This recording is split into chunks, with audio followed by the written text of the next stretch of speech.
Ladies and gentlemen, welcome back to another episode of Space Nerd Plays Attack of the B Team. And I'm just here lounging by our pool, our little area here that we got for Tropicraft that we made, hanging out. And I'm really excited for this episode. I am sorry that it's coming out a little bit late, but it is going to be worth it. I've been working on it for a while now. So let's get the show on the road.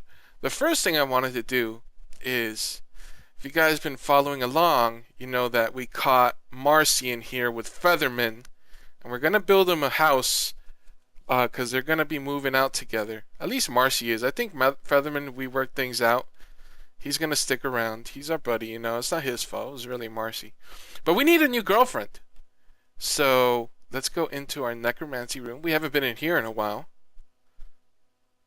And let's go ahead and pick the parts. So what I'm thinking, yeah, we're gonna want a squid torso. Let's see. I was testing in creative these Isaac severed heads I found in dungeons. They don't work, so that's not an option. Cow legs, that'll work. Uh, some sheep arms. So we got sheep, squid, cow. Let's get another neutral mob. Chicken head? Yeah, let's have a chicken head. So, let's put that in there. Squid torso. So this is like the neutral mob girlfriend. She's got two heads. Chicken head and a squid torso. It looks like a head. Ooh, you can see her butt. So I think that's good. Shift right click and we have a new girlfriend. Hey babe. So yeah, you follow me. Come on. Let me show you to your room. Here you go. Come on, honey. Honey? Come on. Over this way. Let's go, bae. Alright, here's the kitchen. What? Where you going? Bae. Yeah. So, this new girlfriend actually owns a bakery that I go to quite often. Her name is Gina, and she owns Gina's Bakery. You guys may have heard of that if you play Call of Duty. So let's grab our thingy dingy. Yeah, that's it. Let's grab this and this. And let's just put Gina in here and go and name her. Take the quick route. Zoink.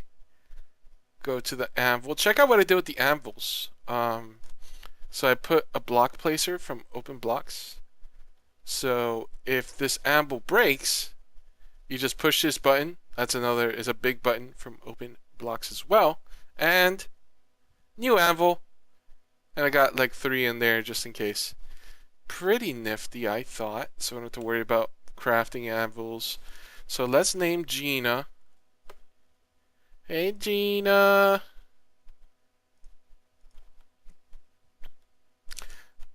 And let's put Gina back in the kitchen where she belongs because she is a baker. It's not a sexist thing.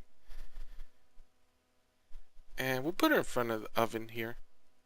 She's baking her bread. There's Gina. Alright, dear. I'm off to show them the new creation that we've made. Well, after you, I guess. You would be the newest creation.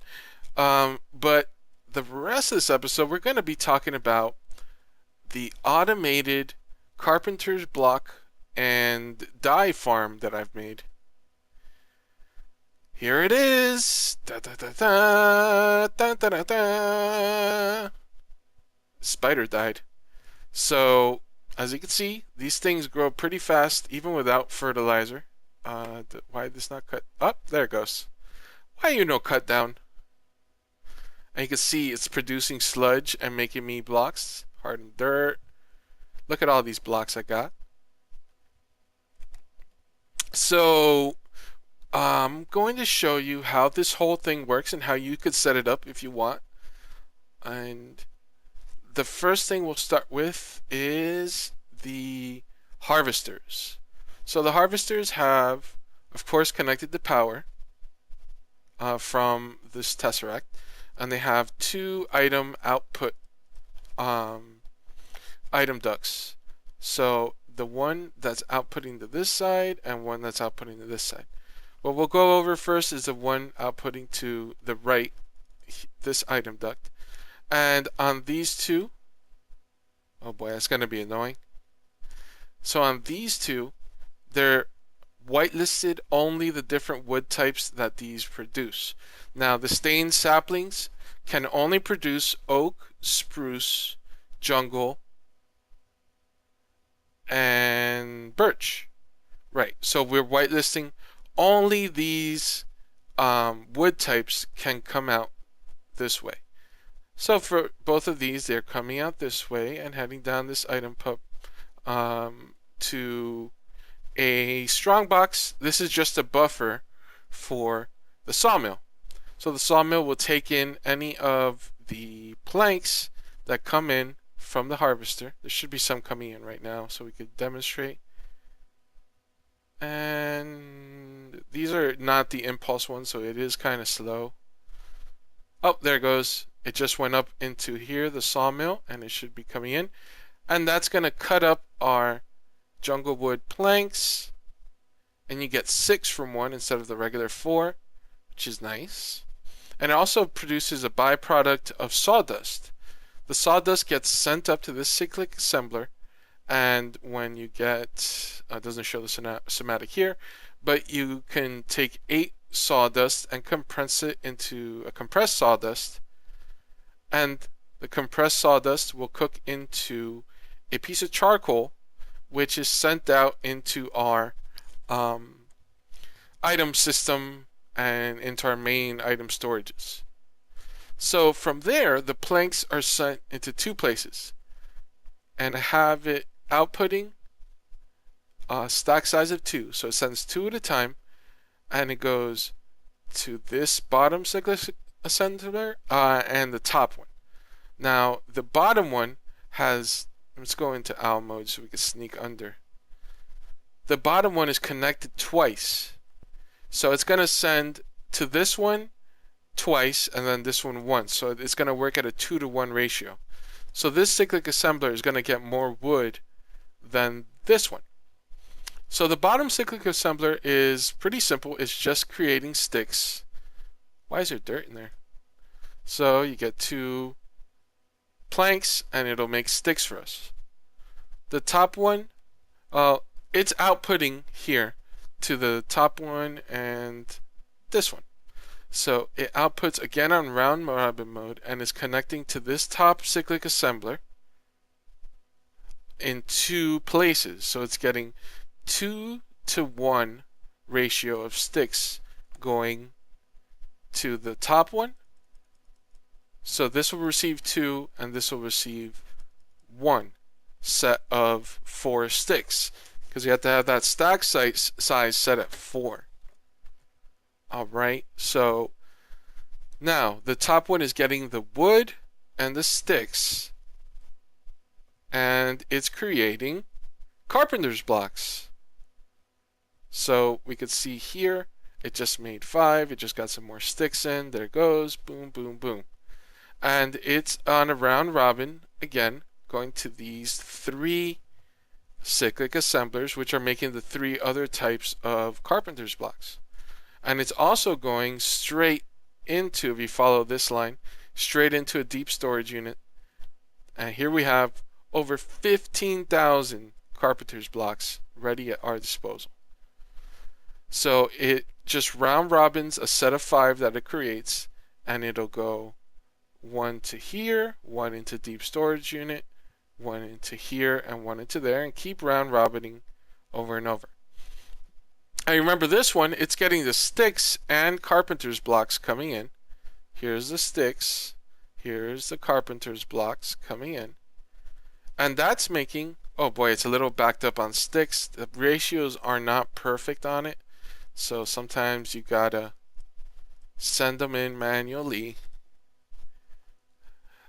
So what this is doing is making the Carpenter's wedge slopes.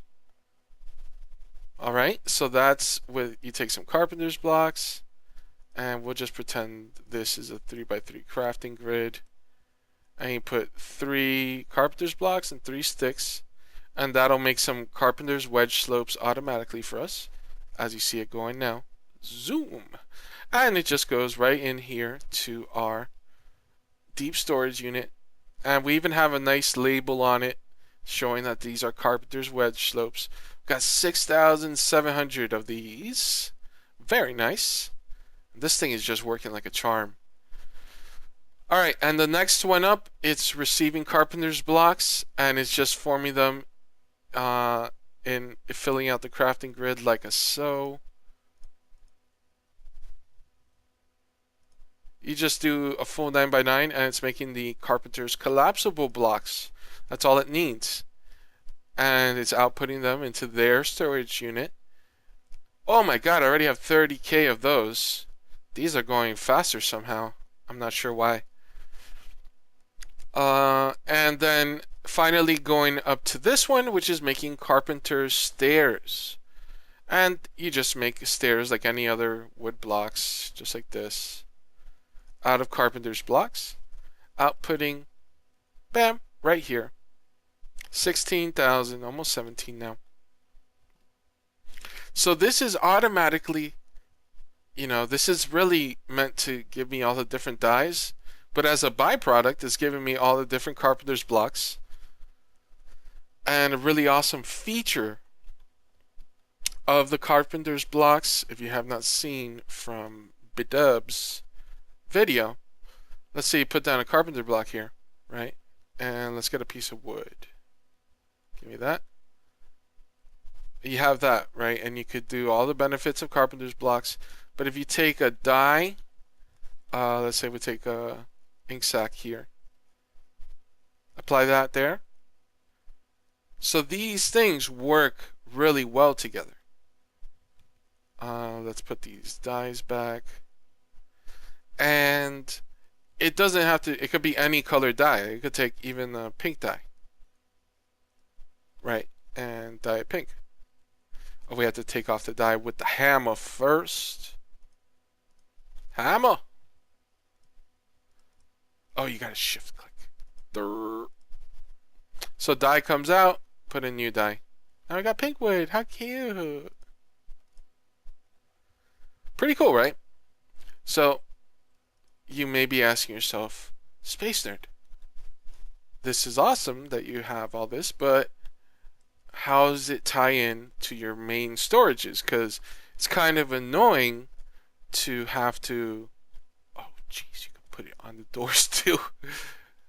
It's kind of annoying to have to come all the way down here, and I'm crafting stuff, I'm like, oh, I need a Carpenter's block, I gotta go all the way back up here. And I agree with you, so I decided to extend the storage units all the way out to the base. So as we see, this pipe goes down, and if we go to our main area, let's take this and go to our main pipe, we could access, let's see, we could access all these deep storage units from there. And what's better, we can take these Carpenter's blocks, even, oh, that's the wrong one. This is where stuff comes into. Take these Carpenter's blocks, take the dye and ink sacs, and it's going to go and automatically transport it back up to our Carpenter block and ink, or not ink, dye storage area and production area.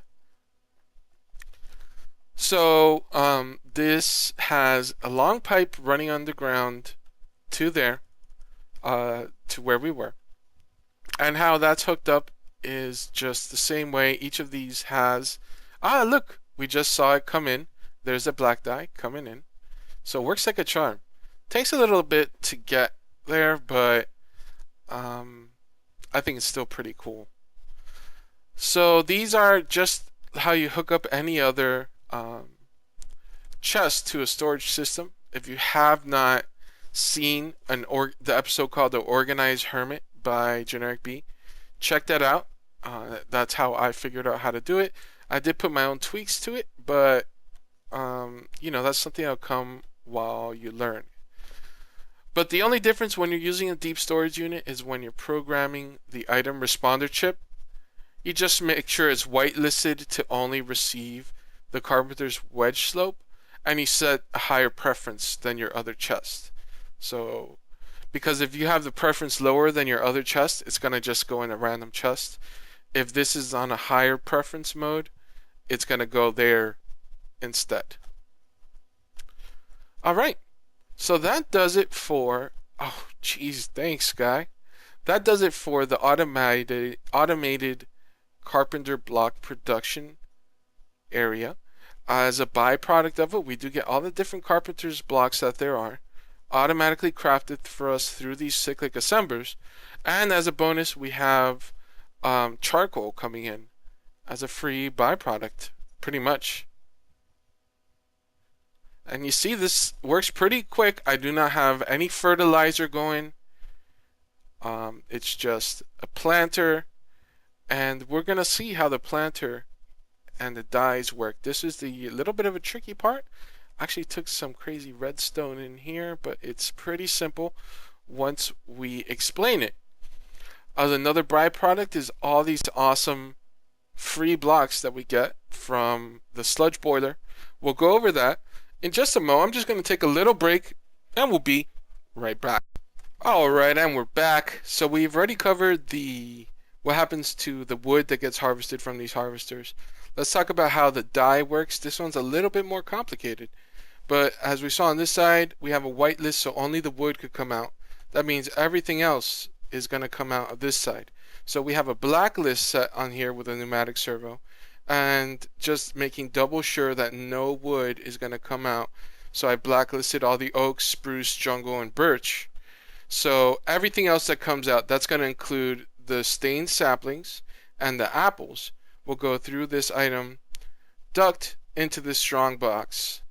Alright, and this strong box is hooked up with a extractor chip, so it's going to extract everything that comes into it into the system. So when apples come in, it's going to automatically go down and go into my apple deep storage unit.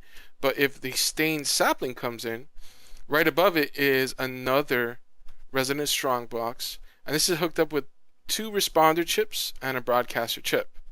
So it's going to respond and take all the different color stained saplings, and they're going to be sucked in to here.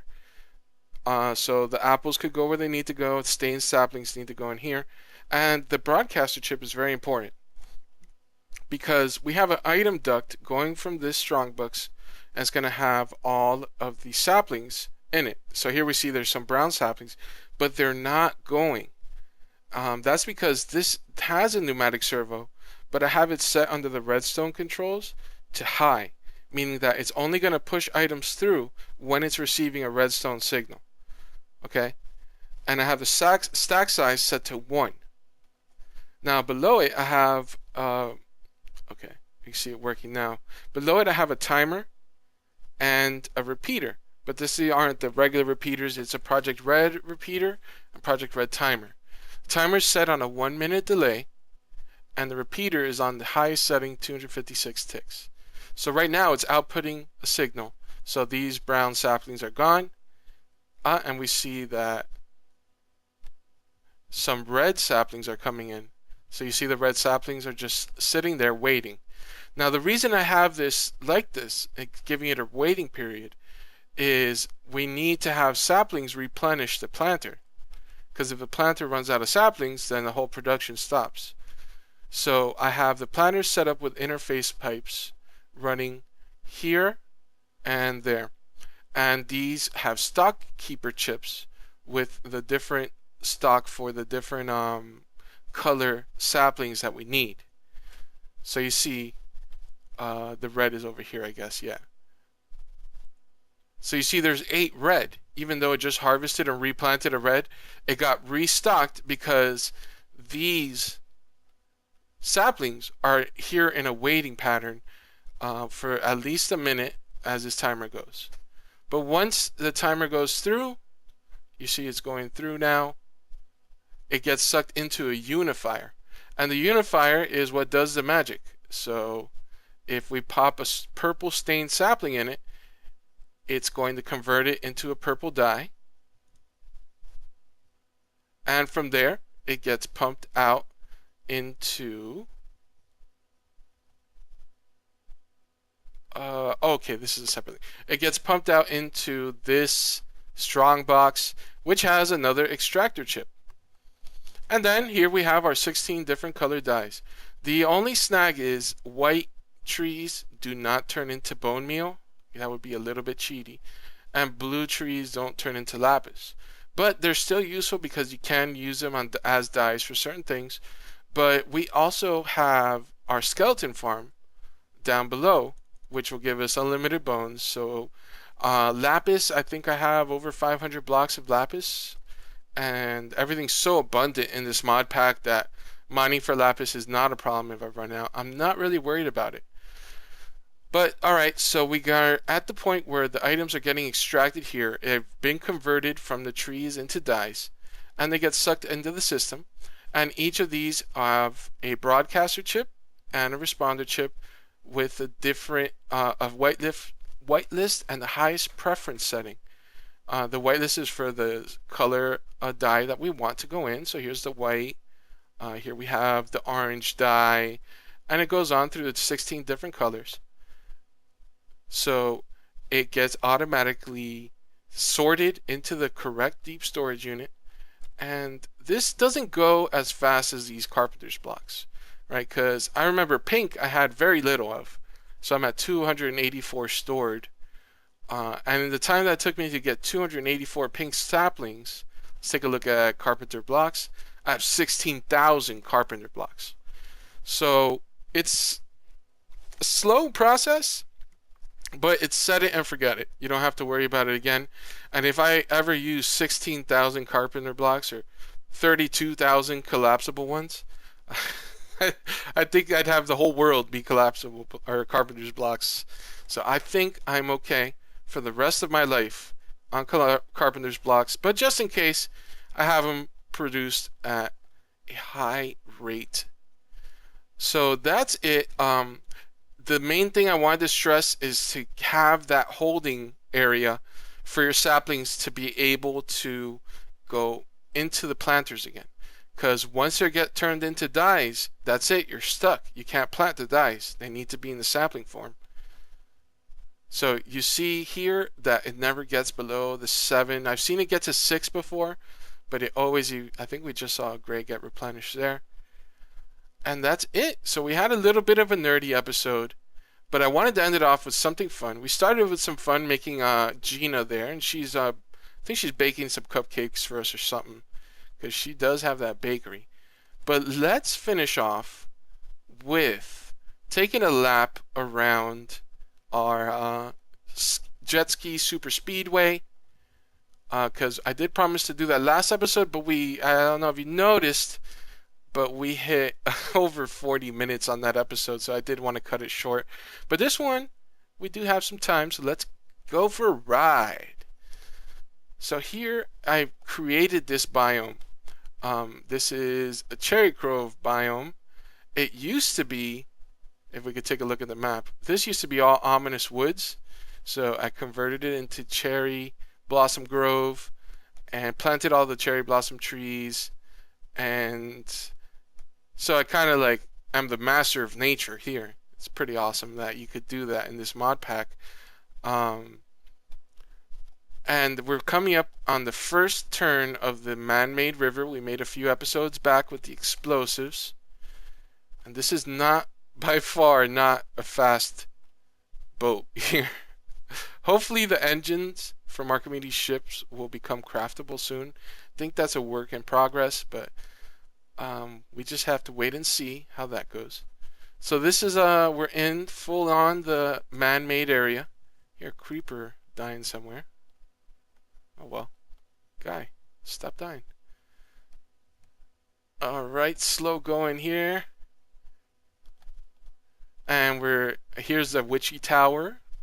So a little bit of a tour around our area. Here's our little cave we made. Oh God, so slow. All right, here we have a straightaway. Get a little faster. Now we're zoom. Oh, dang block. Oh, let's play an F5. Whee! All right, we're coming up on the second turn, and I love these flags as like a hey, you got to turn, but we can still go through them because they're ghost blocks. Secret rooms mod is so cool for that stuff. All right, going down the river. Oh God, sharp turn. Oh good, we can cut corners, I guess. Here's our little Tropicraft area, and I think right now we're right above the launch pad for our launch facility that we have down there. And this is a real tight corner. Oh, come on. Did I call this Wave Race 65? It should be like Wave Nap 65. Almost through the first lap. I think one lap will be enough. So it loops down. This is all naturally spawned in the world. And we see almost this finish line. It's almost in sight. Another little waterfall area I did. Ooh, I just noticed we should put in some more ghost blocks and flags. And we have lapped Solar Corona. Seems he has not even gotten started. Probably taking a nap like a Brit. So lazy. Call us Americans lazy? Shoo. Alright, so that's going to do it for this episode. Oh good, magic flying jet ski. It's a hover jet ski now. Oh God, it's going to stay flying. Oh, I'll fix it off camera. I would like to thank you guys for watching this episode. And if you did enjoy it, go ahead and leave a like for me. It helps me out tremendously. And I'll see you guys in the next one. Bye.